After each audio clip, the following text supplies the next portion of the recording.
My teen male sister, 26, has been dating a guy named Jake, not his real name, 27, for 6 months now. My parents were very happy that she finally had a boyfriend, because before she said she didn't feel like dating anyone yet. On the other hand, as a brother, I was a little concerned because I didn't want my sister to be hurt or harmed. Yesterday was our dad's birthday, and my sister invited Jake to visit us for the first time. We have a family tradition that when it's Dad's birthday, everyone over 15 must drink the cherry tincture that Dad made himself. It's not strong at all, and even the kids don't get intoxicated on it. But when Mom poured it for Jake, he started to say he didn't drink it. Mom said that it wasn't strong at all, that it was delicious, and that he could take just one sip if he didn't want to drink the whole glass. But Jake kept saying that he never drank, not even a sip of anything alcoholic. Then I said he was only a guest in our home and should honor our tradition. Jake blushed and said he wasn't allowed any alcohol for medical reasons. I noted that one sip would do nothing and that he was disrespecting our dad. My sister was embarrassed and asked Jake to take a sip. Dad was embarrassed too and said it was okay and he wouldn't be offended if Jake didn't drink the tincture. Finally, Jake gave in and took a tiny sip of the tincture. Spoiler, he spent the whole evening with us after that, and nothing terrible happened to him. After he left for his place, a small argument started in our house. My dad thought I acted like a selfish child. My mom didn't see anything wrong with what I did, and neither did I. My sister looks like she has yet to decide which side to take. Am I the idiot for telling my sister's boyfriend that he's just a guest in our house? You are the idiot. If someone doesn't drink for medical reasons, you're risking their life by pressuring them. What sort of messed up guest etiquette says that guests should risk their lives to appease a whiny little boy? If someone doesn't drink for religious reasons, you're disrespecting them at their core. What sort of messed up guest etiquette tells someone to disregard their core beliefs completely?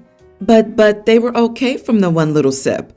OP says that, but really has no way of knowing if the boyfriend was okay or just hiding it.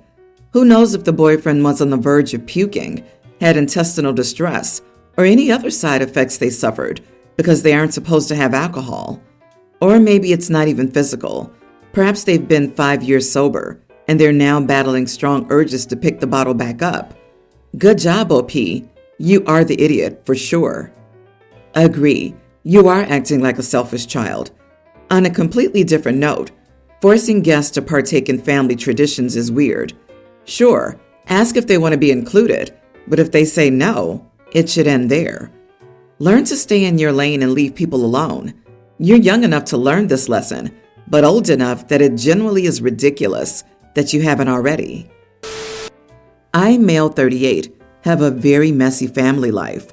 My dad cheated on my mom when I was about 15, and this woman, who I'll call Sarah, also had a son, Mike, 38, who's a few months younger than me.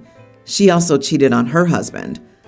When the affairs were exposed and divorces were finalized, my dad and Sarah got married, but our parents' plan for a new blended and happy family quickly disappeared since Mike and I had no intention of being each other's brothers. We both lived primarily with our other biological parents. We were rarely in the house together, but very soon we talked it out and decided that we weren't enemies and just wanted nothing to do with each other. So we have as neutral a relationship as possible, and we don't care for good or bad about the other. We both agreed that my dad and Sarah suck, so when we were cold or impolite to our respective step-parents, we didn't feel like we had to protect them or anything. Paul, male 22, our half-brother, was born a few years later. Due to the age difference and us hating that blended family, we were never close to Paul and had little to no impact on his life. Paul is getting married to Laura, 21, a devout Christian who's been pushing him to unite our family. Laura's been using the wedding to try to get us to play happy family. At first, it started with small annoyances like family chats and trying to get us involved in wedding planning. Originally, Mike and I were just regular guests at the wedding, but Paul asked us, as requested by Laura, to both be his best men.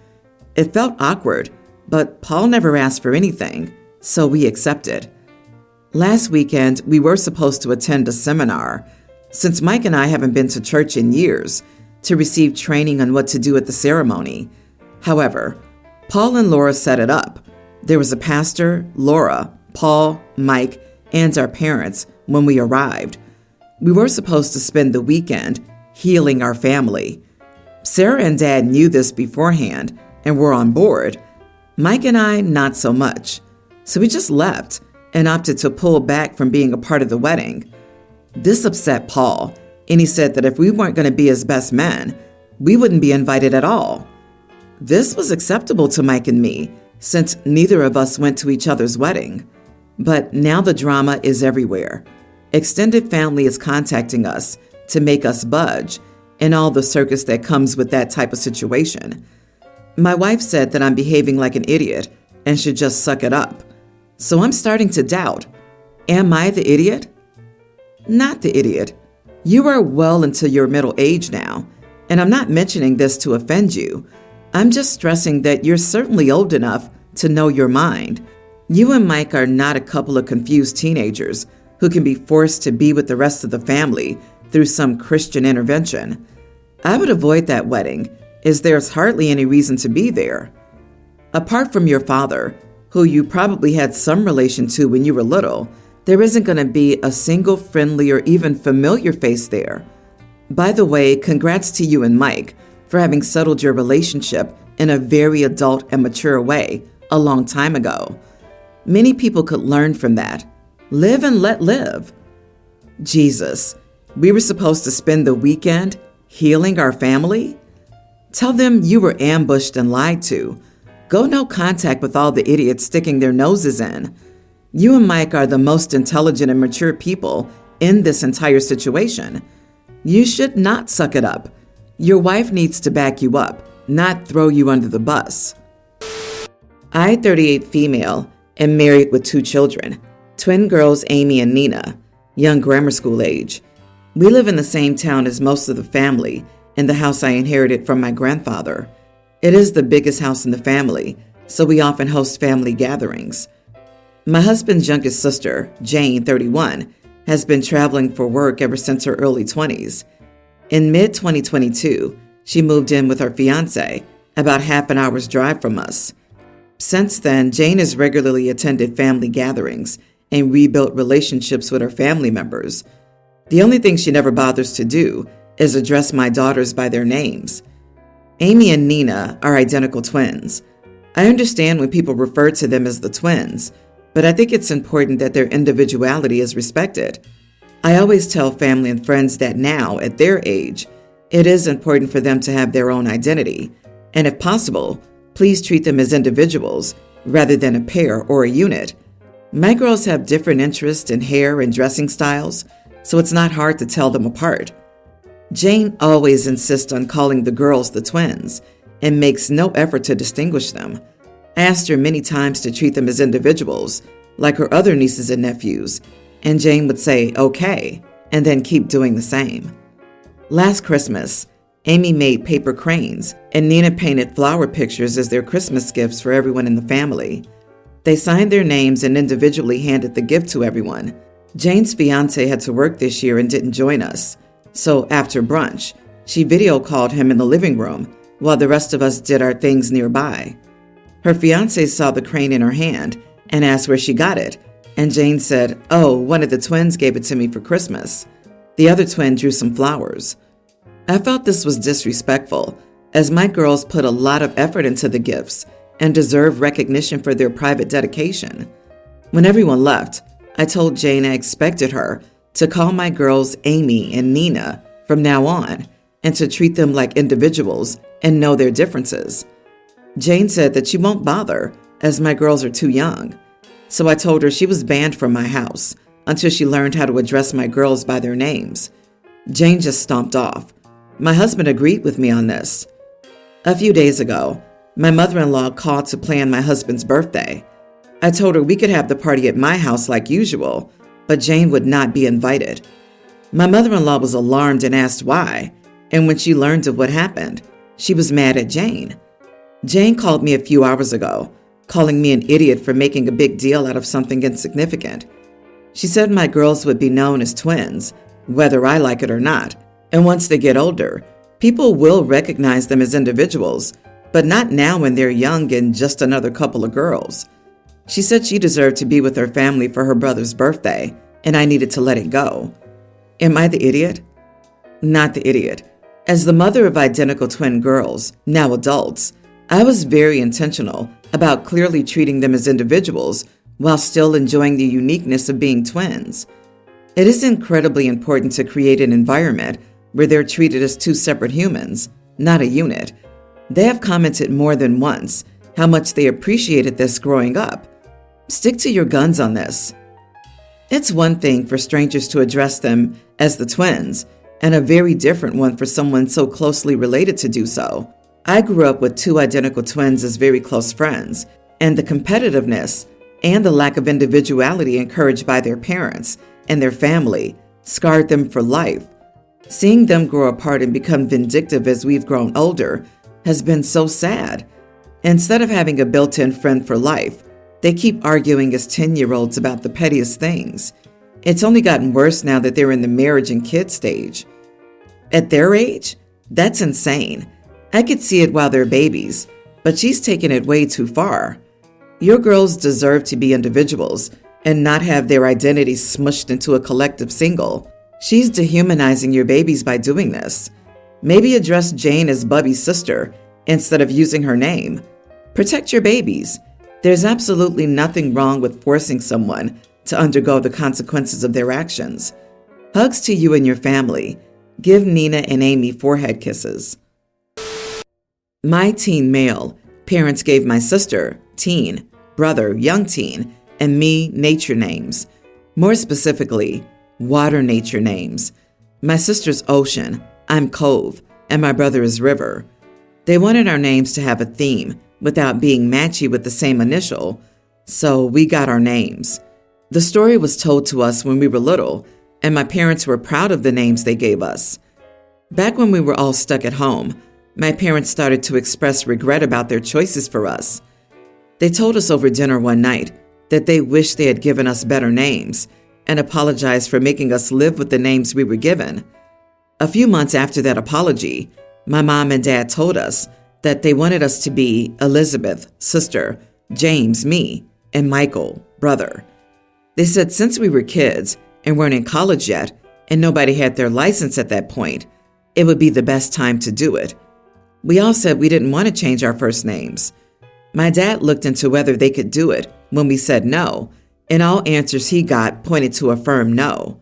But it was also unusual to change your older kid's first name, so they went ahead and tried anyway. But once we were asked if we wanted different names, they were told no. My parents brought it up a lot to us afterward. My brother asked why they wanted to name him Michael, and he said the name was crappy. They told him Michael was a timeless name that would age well and give him some nickname choices. He said he hated it, so they asked if he would consider Charles instead, which he said was an even bigger no. Our parents focused really hard on him for a while because he had asked the question about the name, so they figured he was the most open. So far, none of us have agreed to the name change. I told my parents that I know they regret the names, but we're all used to and like our names and don't want to go for more tedious and common names. My parents argued that in the future, we will regret it, and we'd have to pay for it ourselves when we're adults and realize that having weird names does not age well. I asked why they couldn't let us get there if we ever did. They said we should be thinking more of our futures, and they accused me of having a nasty attitude because I said James was a bad name to me, as Cove is to them now. They told me to look online, and I did, and I saw a lot of hate for our names, but I told them it still didn't change my mind. My parents said we should respect them enough as parents to allow this, and that we're all being disrespectful. Am I the idiot? Not the idiot. I think Cove is a kick-butt name. Also, it's wild to me that they just suggested names they wanted you to change to and didn't ask you if you had a name you'd rather be called. If you're worried about the future, you could always add a more traditional middle name, which you choose, and then you'll have the option of going by your middle name if you prefer. It sounds like to me The only ones embarrassed by your names are the people who gave them to you all. Sounds like they've got birther's remorse. My mother decided to name my sisters and me after the various plants and trees, so I also have an unusual name, but I love it, and I wouldn't change it for the world. Sometimes my name gets me unusual looks when I'm called at the GP's office, but I get a lot more positive remarks about it by far.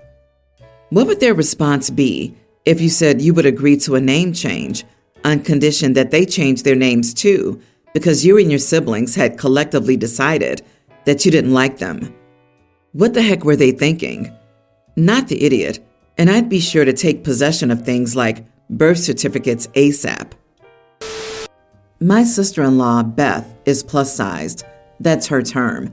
She doesn't really seem that overweight to me, and has been on a continual weight loss journey for as long as I've known her. The problem is that she's always now talking about what my sister and I eat, that we don't exercise, unfair metabolism, etc. For example, we all had dinner together, and when we ate dessert, she kept saying that she couldn't have any, and that it was unfair that we could without worrying about the extra pounds. This is where I started to get mad, because I noticed my sister, still a teen and very small, put her dessert down and stopped eating it. So then this weekend, we were all at my mom's house, and Beth started talking about food again, and then started analyzing my little sister's body. I mean, taking her hand and putting it around my sister's arm and commenting that she could touch her fingers, saying, "Don't worry, soon you'll get a woman body and you'll have fat thighs too," etc. I lost my crap and asked to talk to her privately, and not very nicely, told her that she needed to stop projecting her issues with food onto the rest of us, and asked if she was trying to fast-track my little sister to an eating disorder. I said her issue wasn't her weight, it was her crazy toxic mindset. Then I said something that I totally acknowledge was over the line. Beth and my brother have been trying for kids for a year or so, so I said, if you ever have a daughter, you're going to give her your crazy or something. Now, I didn't mean this to be a barb that she'll never have children, but that's how she took it. Anyway, after that, she started crying and went to hide in the bathroom. My brother asked what happened, and I told him, and he called me names. I went to the bathroom door and apologized for the comment about kids, but I stand by the rest. Eventually, my sister and I left to go get some stuff, and when we returned, bro and sister-in-law were gone. We also talked about my sister being okay with setting boundaries, which doesn't make her mean to say something when Beth acts like that. Then I received a long-winded text from her saying I needed to apologize, not just for the kid comment, but for all of it, and I said no bueno. My mom and bro are both pressuring me to apologize. My mom just wants to keep the peace, but my sister said thank you, and she appreciates it, and I don't want to apologize, except for the kid remark, which I already did. Am I the idiot? Not the idiot. Shame on your mom for not tearing Beth a new butt for her toxic treatment of your little sister. As a woman who was once a teenage girl, your actions meant more to your sister than you may ever know. They're all pressuring you to apologize, but no one mentions Beth apologizing. She's a cry-bully, and your bro doesn't get the right to call you names. What the heck is that? They're both toxic people. Cry-bully is an underrated term and couldn't more perfectly sum up the sister-in-law. And mom is an idiot at best and a toxic narcissist at worst. Why isn't she getting sister-in-law to apologize to keep the peace? God, I hate that term. Why is she so spineless to not stand up for her daughter? Does she think the sun shines out of her son's butt? Do not apologize for sticking up for your sister.